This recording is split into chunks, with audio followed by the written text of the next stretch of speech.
आज के मुख्य समाचार। जिला स्तरीय under 19 cricket team trial. Kullu में रात के अंधेरे में राफ्टिंग बनी खतरा। अम बाजार और बस अड्डा बना no parking no vending zone. Jathia Devi project पर मंत्री विक्रमादित्य सिंह का बयान। पटवारी कोर्स की फीस 800 रुपए होने से युवाओं की मुश्किलें बढ़ी। लोक निर्माण मंत्री से मुलाकात के बाद जाठिया देवी क्षेत्र को राहत की उम्मीद। पौंग झील में दिखी 2 दुर्लभ विदेशी पक्षी प्रजातियां। गेटी थिएटर में बहुभाषी कवि सम्मेलन। नए साल के स्वागत में युवाओं ने डाली नाटी। अब समाचार विस्तार से। कुल्लू के भुंतर में रोमांच को व्यावसायिकता का रूप देकर कुछ संचालक सैलानियों की जान से खिलवाड़ करने से पीछे नहीं हट रहे हैं। थोड़े अधिक पैसे कमाने की लालसा में रात के अंधेरे में व्यास नदी में राफ्टिंग करवाई जा रही है, जो किसी भी दृष्टि से नियमों के अनुरूप नहीं है। रात में नदी का बहाव तेज होने, कम रोशनी और अनियंत्रित परिस्थितियों के कारण यह गतिविधि अत्यंत जोखिम भरी साबित हो सकती थी और इसका खामियाजा सैलानियों को अपनी जान से चुकाना पड़ सकता था। बताया जा रहा है कि देर रात भुंतर क्षेत्र में कुछ पर्यटक समूहों को अवैध तरीके से राफ्टिंग के लिए नदी में उतारा गया। इस दौरान अचानक तेज धारा आ गई और राफ्टिंग के दौरान नाव असंतुलित होने लगी। कई सैलानी बीच धारा में फंस गए, जिससे मौके पर अफरा तफरी मच गई। जानकारी मिलते ही स्थानीय लोग एकत्र हुए और प्रशासन व पुलिस को सूचित किया गया। टीमों ने तुरंत मौके पर पहुंचकर रेस्क्यू अभियान चलाया और सभी पर्यटकों को सुरक्षित बाहर निकाला। गनीमत रही कि समय रहते बचाव कार्य शुरू हो गया, अन्यथा यह घटना बड़ा हादसा बन सकती थी। स्थानीय प्रशासन ने मामले को गंभीरता से लेते हुए राफ्टिंग संचालकों से पूछताछ शुरू की और नियम तोड़ने वालों पर सख्त कार्यवाही की तैयारी की जा रही है। स्थानीय लोगों और पर्यटकों ने भी सवाल उठाया कि सिर्फ कमाई बढ़ाने के लिए किसी की जान के साथ खिलवाड़ करना कहां तक सही है।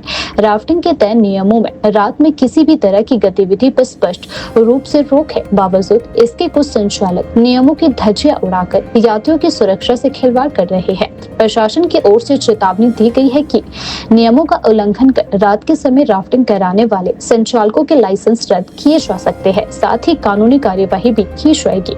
दूसरी ओर पर्यटन विभाग भी सभी संचालकों को सुरक्षा मानकों का पालन सुनिश्चित करने और पर्यटकों की जान को जोखिम में न डालने की हिदायत जारी की है। यह घटना एक बड़ा सवाल खड़ा करती है, क्या रोमांच और पैसा जान से कीमती हो सकता है? सैलानियों का कहना है कि रोमांच जरूरी है, पर सुरक्षा सबसे पहले। कुल्लू मनाली जैसे पर्यटन स्थलों की छवि और भविष्य इसी संतुलन पर टिका है कि यहाँ आने वाले लोगों को रोमांच के साथ साथ सुरक्षा का भरोसा भी मिल सके।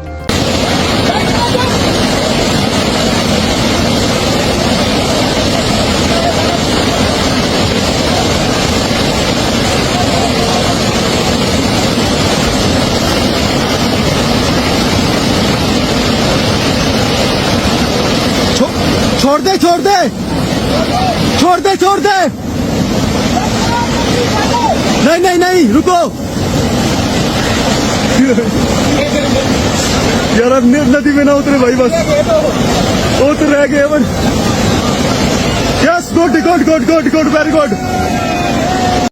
उपायुक्त ऊना जतिन लाल ने उपमंडल अम के मुख्य बाजार क्षेत्र में यातायात व्यवस्था को मजबूत, सुरक्षित और सुव्यवस्थित बनाने के उद्देश्य से बड़ा कदम उठाते हुए अम्ब बाजार, बस अड्डा तथा आसपास की प्रमुख सड़कों को नो पार्किंग एवं नो वेंडिंग जोन घोषित कर दिया है। यह आदेश मोटर वाहन अधिनियम 1988 की धारा 115 और 117 के तहत जारी किए गए हैं और तत्काल प्रभाव से लागू होकर अगले आदेशों तक प्रभावी रहेंगे। आदेशों के अनुसार मुबारकपुर ऊना सड़क मार्ग पर महाराणा प्रताप डिग्री कॉलेज अम के मैंगो होटल तक लगभग 500 मीटर क्षेत्र को सड़क के दोनों ओर नो पार्किंग एवं नो वेंडिंग जोन घोषित कर दिया गया है। इस मार्ग पर यात्रियों के चढ़ने उतरने के लिए सीमित स्थान निर्धारित किए गए हैं, जिसमें ऊना की ओर जाने वाली बसों के लिए वर्षा शालिका के पास एक समय में केवल एक बस और मुबारकपुर की ओर जाने वाली बसों के लिए बस स्टैंड के सामने गौतम मेडिकल स्टोर के पास अधिकतम 3 बसों को रुकने की अनुमति होगी। इसी तरह अम हमीरपुर मार्ग पर अम चौक से पुलिस थाना अम तक करीब 300 मीटर क्षेत्र को नो पार्किंग व नो वेंडिंग जोन घोषित किया गया है, जहां नौदौन की ओर जाने वाली बसों के लिए गणपति ज्वेलर्स के समीप एक समय में केवल एक बस को रोकने की अनुमति मिलेगी।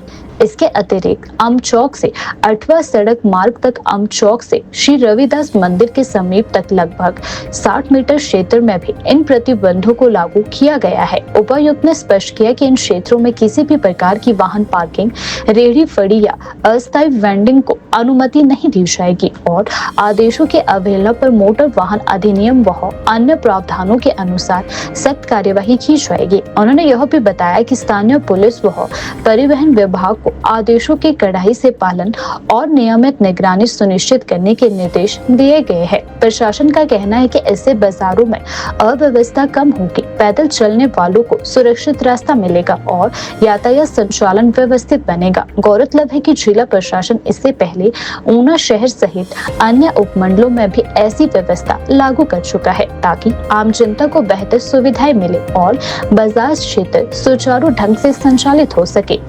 चालान किए जा रही है।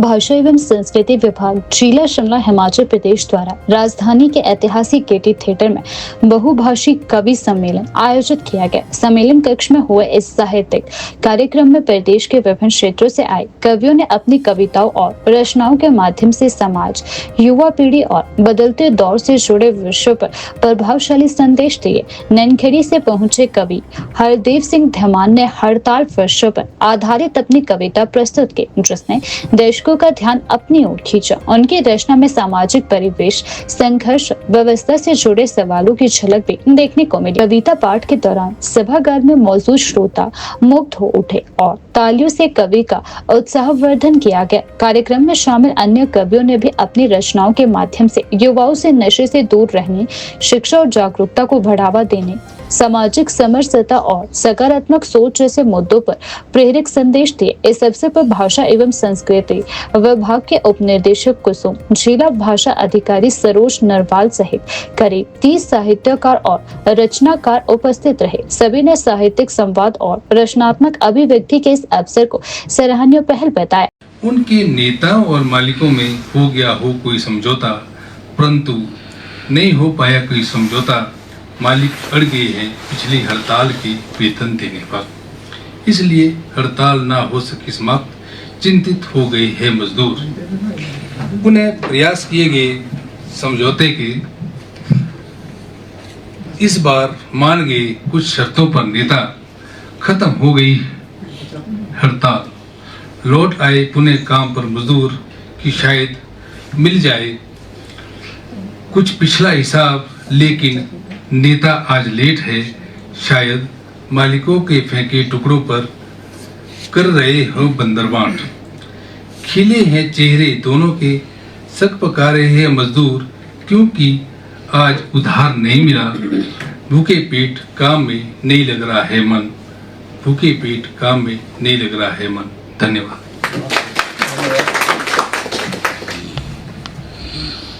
गांव की टेढ़ी मेढ़ी ऊंची नीची पगडंडियां, मेरे गांव की टेढ़ी मेढ़ी ऊंची नीची पगडंडियां अब पगडंडियां नहीं पक्की गलियां बन चुकी हैं।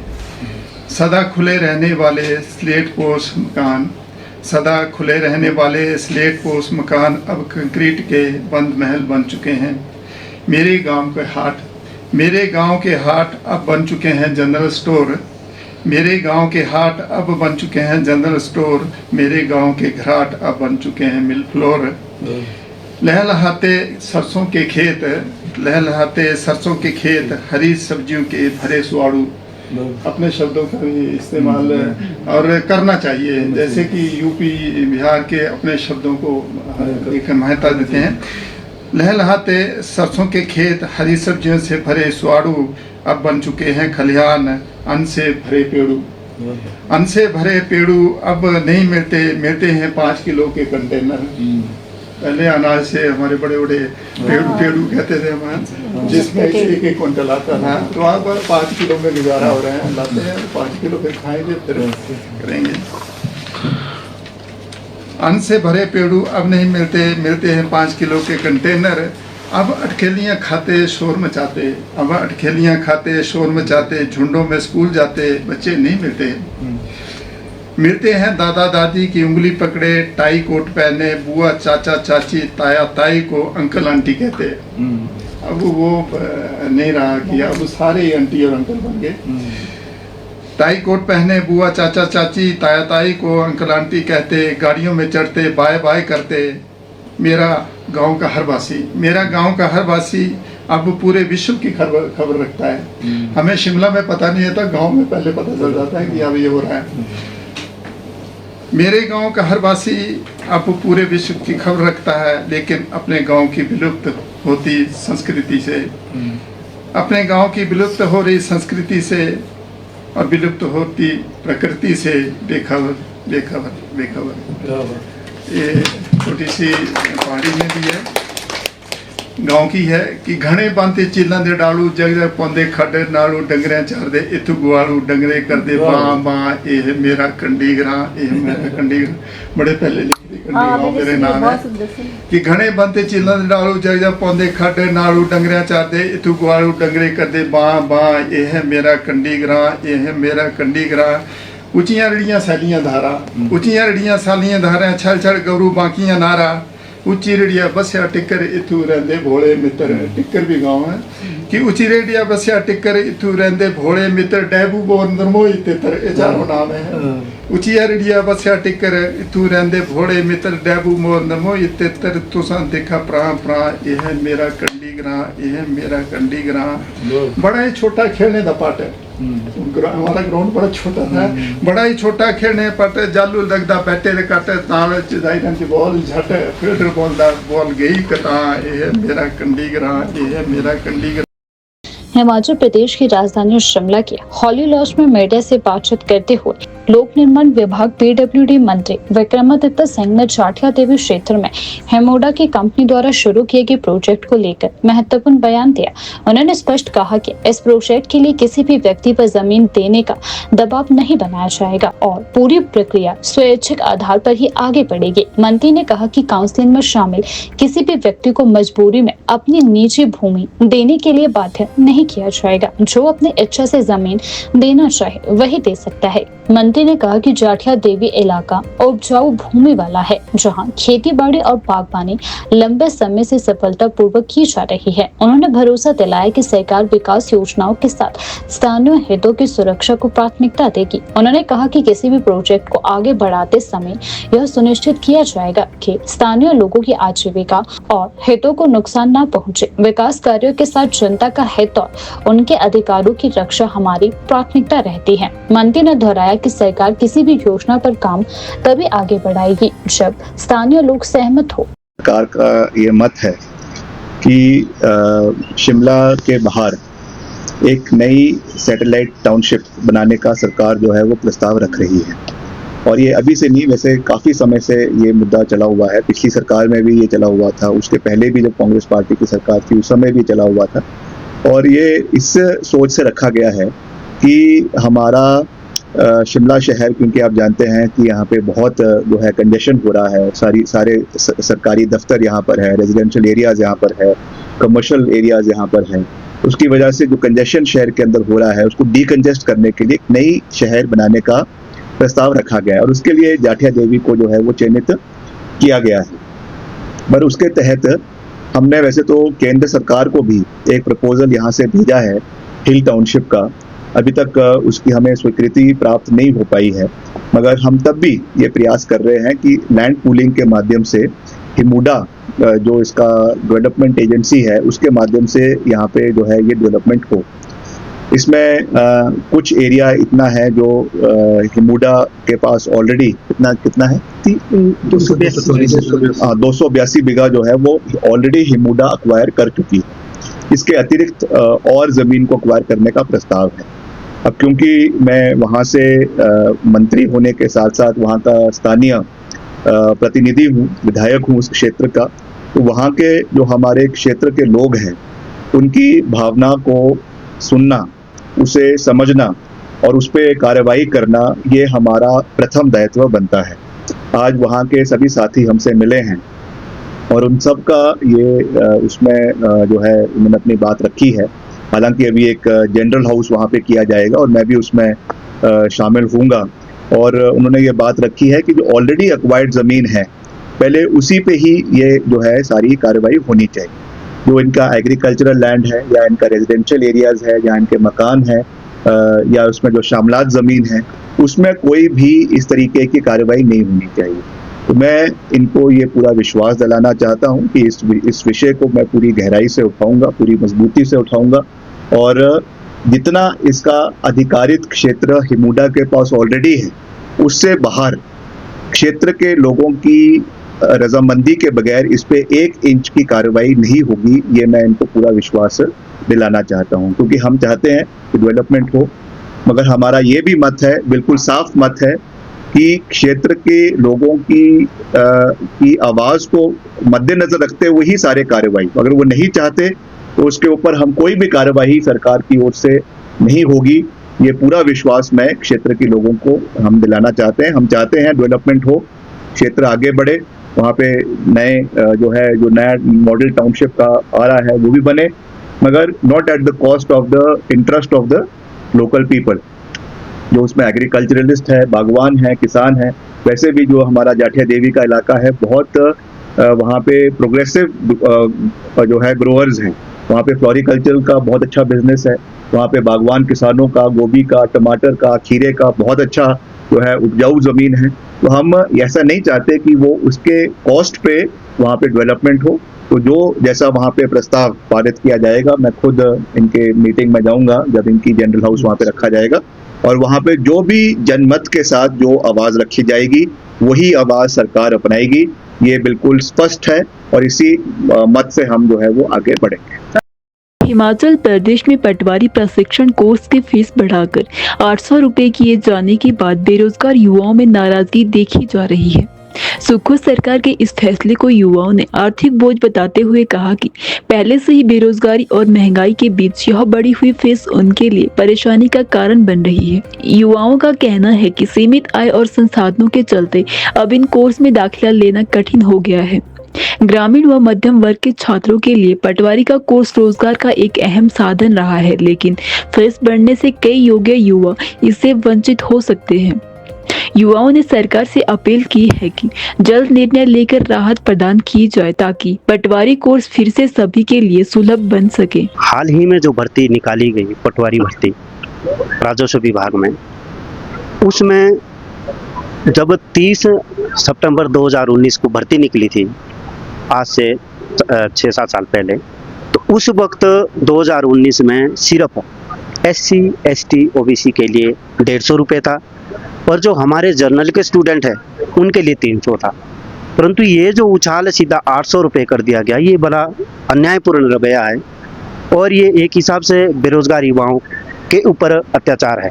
तो माननीय मुख्यमंत्री हिमाचल प्रदेश जी से, सुखविंदर सिंह सुक्खू जी से और माननीय राजस्व मंत्री जी से, हिमाचल प्रदेश सरकार से हाथ जोड़ करके हम निवेदन करते हैं कि ये आप फीस बढ़ोतरी का जो फैसला है वो वापस ले और इसमें रोस्टर भी लागू करें और रोस्टर के तहत फीस उसमें एडजस्ट करें आप। और जो ये आपने 800 रखा हुआ है ये बिल्कुल आप कम कर दीजिए, इसको 400 रखिए। अगर आपने बढ़ाना है तो 100 रुपये बहुत है बढ़ाने के लिए। 2019 में 300 था, 100 और बढ़ा दीजिए, 400 कर दीजिए। परंतु 800 बढ़ाना एक बड़ा दुर्भाग्यपूर्ण फैसला है। जो गरीब है, चाहे वो जनरल कास्ट से है, चाहे वो शेड्यूल कास्ट से है, चाहे वो ट्राइब से है, चाहे वो OBC से है, गरीब होता है। गरीब का कोई समुदाय या जाति नहीं होती है। तो गरीब चाहे किसी भी समुदाय का है, उसके लिए आप 150 रुपये रखिए ताकि वो भी अपनी भागीदारी दे सके। एक हिसाब से जो निजीकरण, व्यापारीकरण, उद्योगीकरण जो शिक्षा के क्षेत्र में किया जा रहा है, ये बहुत ही दुर्भाग्यपूर्ण है। पहले भी युवा साथी पढ़ते थे सरकारी स्कूलों में, बड़ा अच्छा जो उनका पढ़ाने लिखाने का तौर तरीका था और अच्छे से अच्छी पढ़ाई होती थी और क्वालिफाइंग टीचर वहाँ पर होते हैं। तो ऐसे तो हमारे जो हिमाचल प्रदेश की जनता को भी ये सोचना चाहिए कि वो ज़्यादा से ज़्यादा जो सरकारी स्कूलों के प्रशासन के साथ तालमेल बिठा करके वहाँ पर अपनी भागीदारी दे। और ये जो निजीकरण हो रहा है, ये जो शिक्षा का व्यापारीकरण हो रहा है, नौकरी का व्यापारीकरण हो रहा है, ये बड़ा गलत है। आय के अगर साधन हिमाचल प्रदेश सरकार ने ढूंढने हैं तो कोई और साधन ढूंढे। हिमाचल प्रदेश में 5 नदियाँ बहती है। बड़ा सौभाग्य है हिमाचल प्रदेश की जनता का और हिमाचल प्रदेश का, जिस प्रदेश में 5 नदियाँ बहती है, जिस प्रदेश का पानी पूरे देश को पालने की हिम्मत रखता है। यहाँ की नदियाँ पूरे देश को पाल सकती है, तो हिमाचल प्रदेश में तो ये आय का साधन बन सकता है। टूरिज्म यहाँ के आय का साधन बन सकता है, मछली पालन यहाँ का आय का साधन बन सकता है। हमारे हिमाचल प्रदेश में जल जंगल जमीन किसी चीज़ की कमी नहीं है, प्राकृतिक संपदाएं हैं, जड़ी बूटियां हैं, आप उससे इसका आय का साधन ढूंढिए। परंतु ये बेरोजगार युवाओं पर जो ये भार डाल रही है, ये गलत है, अन्यायपूर्ण है और ये अत्याचार है हिमाचल प्रदेश के युवाओं के साथ। अगर हिमाचल प्रदेश की सरकार इस फैसले को वापस नहीं लेती है तो हम फिर हिमाचल प्रदेश को जो बेरोजगार युवा साथी है, हमारी बहनें हैं, चाहे वो किसी भी क्षेत्र में रहती है, कहीं भी रहती है, तो उनके साथ तालमेल बिठा करके फिर हम आंदोलन का रास्ता अपनाएंगे। हम हड़ताल में भी बैठ सकते सेक्रेटरी के सामने, सचिवालय के सामने हम हड़ताल में बैठ जाएंगे अगर ये फीस का जो इन्होंने लिया हुआ है फैसला वो वापस नहीं लिया। धन्यवाद। ग्राम पंचायत बागी के प्रधान नरेश कुमार और उप प्रधान देसराज ने लोक निर्माण मंत्री विक्रमादित्य सिंह से मुलाकात कर ज्ञापन सौंपा। मंत्री ने समस्याओं को गंभीरता से सुनते हुए जल्द क्षेत्र का दौरा करने और हर संभव सहायता देने का आश्वासन दिया। पंचायत प्रतिनिधियों ने विश्वास जताया कि बिना किसी दबाव और पूरी पारदर्शिता के साथ जनहित में फैसले होंगे। मुलाकात के बाद दोनों ने मंत्री का आभार व्यक्त करते हुए उम्मीद जताई कि जाठेरेवी क्षेत्र में रुके विकास कार्यों को अब गति मिलेगी। लोगों की जो एक समस्या बन चुकी थी कि हमारे वहाँ पे जाठिया देवी में हिमुडा द्वारा जो है टाउनशिप, माउंटेन टाउनशिप का निर्माण किया जाना है, उसके लिए उन्होंने जो है एक सोशल इम्पैक्ट एजेंसी से जो है वहाँ की असेसमेंट करवाई और लैंड में जो है उन्होंने पहला हिमुडा के पास 282 बीघे लैंड थी, उसके एक्स्ट्रा में वो 3000 बीघा एक्विजिशन के लिए प्रस्तावित कर रही थी, जिसके लिए ग्रामवासियों ने एक विरोध जताया है। 29 तारीख को जो है एसडीएम के समक्ष वो आपत्ति प्रमाण पत्र की समय दिया था। उसमें लोगों ने कम से कम 500 लोग ग्रामीण के सड़कों पे आए, पंचायत में आए और सभी लोगों ने विरोध इसका किया और वहाँ पे लोगों ने पंचायत से भी आग्रह किया कि आप जो है इस प्रोजेक्ट को रोका जाए। हमारी ज़मीनें, हमारी खेत, हमारा कल्चर, हमारी संस्कृति को जो है बहुत बड़ा नुकसान इस टाउनशिप से होगा। तो हमने लोगों की आवाज़ को माना है और उसके ही तहत संदर्भ में हमने पिछले कल जब कैबिनेट की मीटिंग थी तो उसमें जो इसके मंत्री है राकेश धर्माणी जी, उनसे भी हमने आपके मीडिया बंधु के साथ कोऑर्डिनेट करके उनसे इस पर जो है स्पष्टीकरण मांगा। उनकी तरफ से भी कल आ गया था बयान कि वहाँ पे किसी भी प्रकार की एक्विजिशन या ज़बरदस्ती लोगों के साथ नहीं की जाएगी। तो फिर उसके बावजूद भी हमें अपने जो हमारे लोक निर्माण मंत्री है, विधायक है राजा विक्रमादित्य जी का, मैं उनका दिल की गहराइयों से पूरी पंचायत की तरफ से उनका धन्यवाद करता हूं कि वो हमेशा ग्रामीण की आवाज़ को, हमेशा ग्रामीण की लड़ाई को लड़ने के लिए सबसे आगे रहते हैं। हमें पूरा विश्वास है, आज जो मंत्री जी ने बात कही कि वहाँ पे किसी भी प्रकार की जो ज़बरदस्ती नहीं की जाएगी और जो टाउनशिप बन रही है वो 282 बीघा जो ज़मीन है हिमुडा की उसमें बनाएंगे, वो कार्य करेंगे। और सबसे गर्व की बात है ग्राम पंचायत बागी के लिए कि एक लोक निर्माण मंत्री विधायक, उनका एक प्यार ग्राम पंचायत बागी के लोगों के साथ है कि उन्होंने जो हमें एक ग्राम सभा लोगों के आग्रह पे रख रहे हैं, उसकी तारीख जो अभी निश्चित नहीं हुई क्योंकि विशेष ग्राम सभा के जो प्रोसेसिंग होती है उसमें हमें वो करनी पड़ती है। उसकी जो भी तारीख निर्धारित होएगी उसमें राजा साहब विक्रमादित्य जी खुद उपस्थित होंगे और जो भी लोगों का मत होगा वो उसमें सुना जाएगा और उसी में प्रस्ताव पास करके जो सरकार को दिया जाएगा। इसके लिए मैं एक बार फिर से आप सभी मीडिया बंधुओं का भी धन्यवाद करता हूँ। पूरी समस्त जो आज डेलीगेशन यहाँ पे आया उनका भी धन्यवाद कि सब लोग मिलकर जो है इस लड़ाई को लड़ रहे हैं। आज हम अपने विधायक विक्रमादित्य जी से मिले और उन्होंने हमें आश्वासन दिया कि किसी भी प्रकार का वहाँ पे किसी की ज़मीन को या कोई भी प्राइवेट जमीन, खेत खलिहान कुछ नहीं लिया जाएगा। जितनी जमीन अभी हिमुडा ने ली है उसी पे कार्य करेंगे। इसमें कम से कम कोई 2500 आदमी जो है वहाँ प्रभावित हो रहे हैं। और पहले भी एक जर्नल हाउस जो हमने 28 तारीख को किया था, उसमें भी एक लोगों ने एक मत होके कम से कम 170-80 लोग थे, जो हमारा एक जर्नल हाउस पहले भी हो चुका है।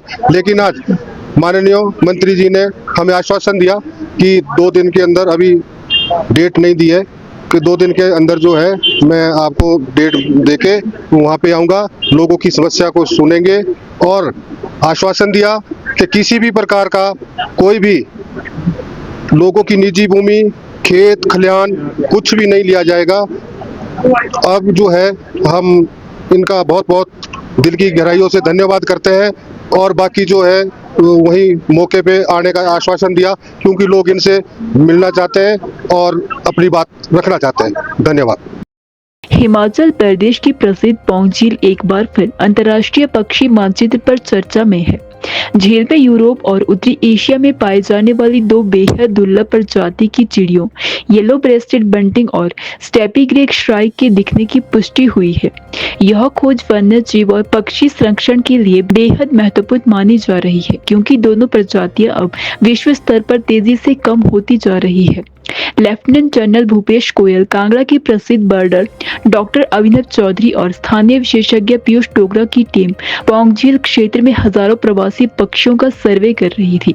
इसी दौरान 21 दिसंबर की सुबह सर्वे के समय झाड़ियों के पास भोजन की तलाश में एक येलो ब्रेस्टेड बंटिंग दिखाई दी। उसी दिन टीम ने स्टेपी ग्रे श्राइक को भी रिकॉर्ड किया, जो ग्रेट ग्रे श्राइक की एक उप प्रजाति है और पंखों की सूक्ष्म बनावट से पहचानी जाती है। येलो ब्रेस्टेड बंटिंग को वैश्विक स्तर पर लुप्त प्राय माना जाता है। शिकार और आवास नष्ट होने के कारण इनकी आबादी में 80 से 90% तक गिरावट दर्ज की गई है। आमतौर पर यह पक्षी यूरोप और पूर्वोत्तर एशिया में पाया जाता है, जबकि भारत में इसे सर्दियों के दुर्लभ मेहमान के रूप में देखा जाता है। इससे पहले 2023 में यह प्रजाति कुल्लू के the great Himalayan national park और लाहौल स्पीति के सिसु में दर्ज की गई थी। स्टेपी ग्रे श्राइक सामान्यतः भारत में गुजरात और राजस्थान के शुष्क क्षेत्रों तक सीमित है। कांगड़ा में यह उप प्रजाति आखिरी बार अक्टूबर 2016 में प्रवास के दौरान देखी गई थी, जिसे तभी डॉक्टर चौधरी ने रिकॉर्ड किया था। यह उप प्रजाति उन भूभागों में दिखाई देती है जिन्हें अक्सर बंजर समझा जाता है, जबकि वही क्षेत्र इनके अस्तित्व के लिए महत्वपूर्ण है। विशेषज्ञों का मानना है कि पौंग झील न सिर्फ हिमाचल बल्कि पूरे दक्षिण एशिया में प्रवासी पक्षियों के लिए महत्वपूर्ण जैव विविधता केंद्र बनकर उभर रही है। हिमाचल प्रदेश की राजधानी शिमला नए साल के स्वागत के लिए पूरी तरह तैयार है।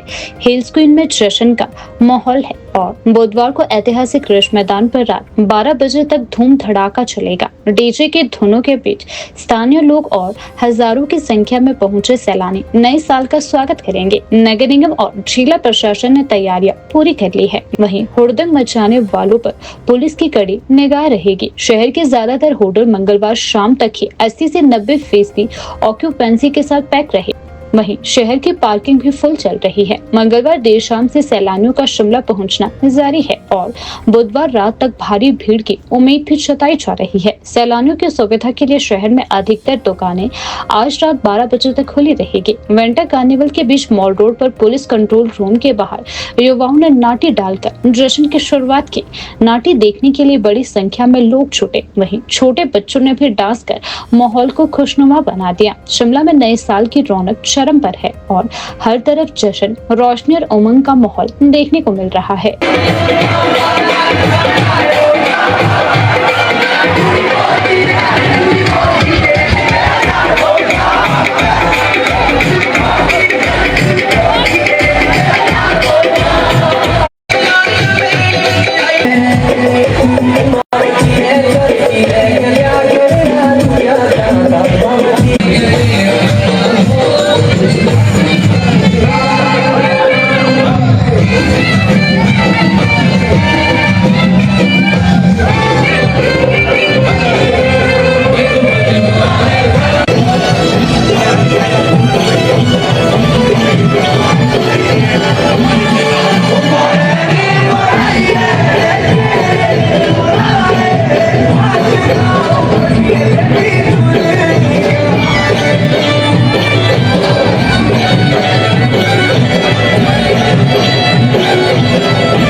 जिला स्तरीय अंडर 19 क्रिकेट टीम के चयन की प्रक्रिया इंदिरा गांधी खेल परिसर ऊना में शुरू हो चुकी है। ट्रायल की शुरुआत सुबह तय समय पर हुई, जहां जिले के अलग अलग क्षेत्रों से आए युवा क्रिकेट अपने हुनर का प्रदर्शन कर रहे हैं। चयन प्रक्रिया को लेकर खिलाड़ियों में खासा उत्साह भी देखने को मिला। चयनकर्ताओं की टीम बल्लेबाजी, गेंदबाजी के आधार पर खिलाड़ियों का परीक्षण कर रही है। प्रदर्शन के आधार पर योग्य खिलाड़ियों को आगे की चयन सूची में शामिल किया जा रहा है। मैदान में मौजूद खेल अधिकारियों ने बताया कि अंतिम टीम का चयन पूरी तरह योग्यता और प्रदर्शन पर निर्भर होगा। खेल परिसर में सुबह से ही खिलाड़ियों और खेल प्रेमियों की भारी भीड़ देखने को मिली। कई अभिभावक और स्थानीय खेल प्रेमी भी मैदान पर उपस्थित रहकर युवाओं का उत्साह बढ़ाते देखे। जिला क्रिकेट संघ के पदाधिकारियों का कहना है कि इस बार चयन प्रक्रिया में और बेहतर अवसर सुनिश्चित किए जा रहे हैं। संभावना है कि चयनित खिलाड़ियों की सूची ट्रायल प्रक्रिया पूरी होने के बाद जारी की जाएगी। युवा खिलाड़ियों के लिए यह एक बड़ा मौका माना जा रहा है, जिससे वे राज्य और राष्ट्रीय स्तर तक पहुंचने का रास्ता बना सकते हैं।